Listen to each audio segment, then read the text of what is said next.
You just have now? Yeah. Okay, well, let's talk through this bit. Okay. I would do a little bit of text here. Yeah, I added more about it. Oh, yeah, fine. Just a little bit of... Yeah. We're always... So they have fallen. Yeah, we're in the present tense here. So they have fallen just before. I don't know. I feel like there's more of a subtle way in saying this.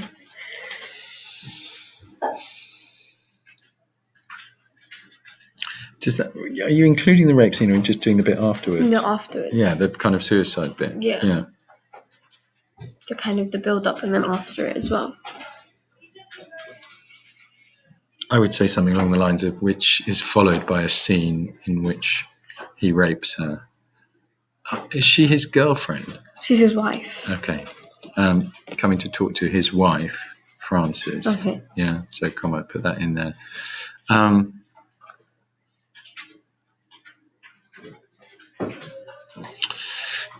To be a bit more technical about that and to talk about where Hegeland uses depth of field. Okay. Just think about that and do a bit of research on depth of field and think if you can describe that a bit more technically. I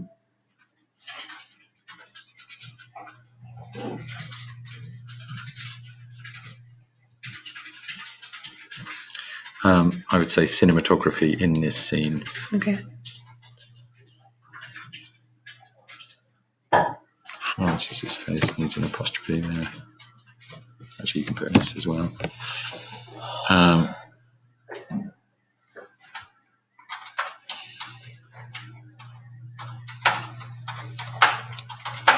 think you might want to say here, the audience, this suggests to the audience, or this tells the audience. I mean, some kind of, what are we feeling for? What are the audience supposed to feel for her when they see that close up? Kind of like sympathy, or they feel sad because it's like... Good. Yeah. So remember, we're talking about how they create meaning. So this creates a sympathetic response in the audience, something like that. Where is she now? This is in the bathroom or somewhere? No, she's in her room. Okay. Then I would say cuts to Frances in her bedroom. Yeah.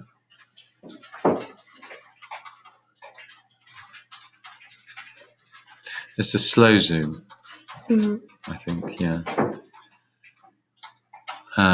Say something about the music.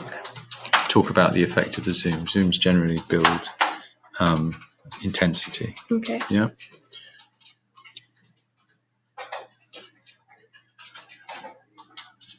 Leads to a close up or close off. Yeah. Close up. Yeah.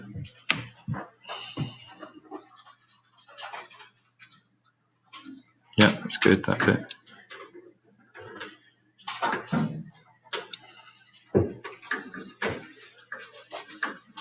So you've got to be more, the crucial thing about this voiceover is that Hegeland then introduces, that's the first time we hear her, isn't it? No. Have we heard it before? So we've heard at the beginning of the movie where she's like, London in the 1960s, and she talks about them. But he kind of then introduces her in a more personal way, where she's talking about how she feels towards the whole situation. Yeah, so I think you need to talk about the voiceover there and its significance there, and particularly after she's died, because then there's a kind of strange irony. It's a bit disorientating. And she says it herself. She's like, "Oh, you thought that Frances would live to tell the story, well, you thought wrong." Yeah, she's kind of directing the audience. Yeah, good. You might want to compare it to have a look at Sunset Boulevard. Yeah, which again is edited. I'll show you if we've got time. We'll just get to the end of this.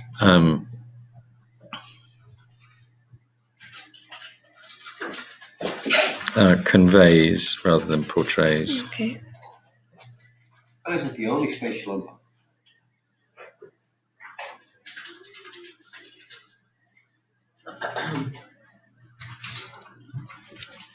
Yeah, I think you need to make the point that the audience are not shown her lifeless body, which creates a sense of tension and anxiety and As to what's behind expectation. the door. Yeah, exactly. There's a kind of deliberate mystery there.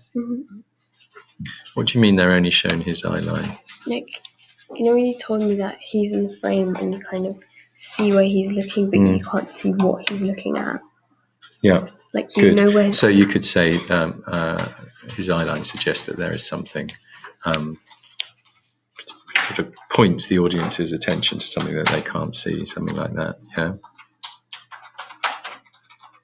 Yeah. So this is the effect of that. You need to link those two together, I would say. This also needs an E here. Yeah. Good.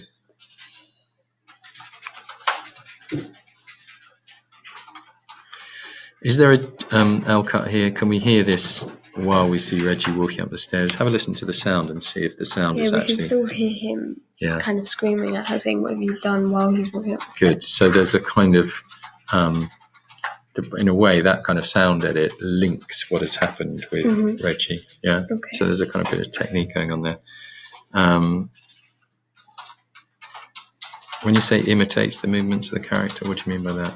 Oh, because it's rising up the stairs with him. Yeah. Like he's spiraling up the stairs and so is the camera. So I would say matches the movements of the character, and I would say something about the spiral. Yeah. It says again. Oh, sorry. The water saying spiraling out of place. His world has changed. Oh, yeah. Okay. But you haven't said that it's a spiral staircase. Oh, okay. Okay. So you need to make that link. Hang on a sec. Vulnerability in the room. It's like, I remember you told me that because it's an overhead shot. Oh, I see. Not in vulnerable. I mean, the classic connotation of an overhead shot is that the character is vulnerable. Okay. So I wouldn't say the vulnerability in the room. I would say the vulnerability of Francis's body, something along those lines. Yeah, that's very good. Let me just show you Sunset Boulevard. I like it, but try a few changes there. Has your feedback been recorded? Yeah. Okay. Oh no, don't want that. So it's a very famous Scotland woman, retired movie star, lives in this kind of abandoned house, and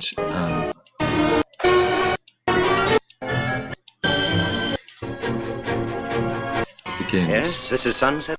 That's the home. With a voiceover. It all distorted. Maybe French if so, was found floating in the pool of her mansion. And they with find 2 shots in his back and 1 in his stomach. Body in the pool.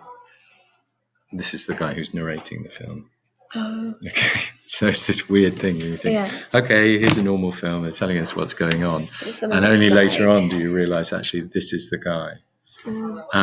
Okay, so you can make reference to that. You know, this is similar to, you know, Hegland is in some ways using the same concept as Billy Wilder. Okay. Something like that. It's a bit of schmancy, fancy stuff that you might want to put in there. Okay, great. I'll send that to you now.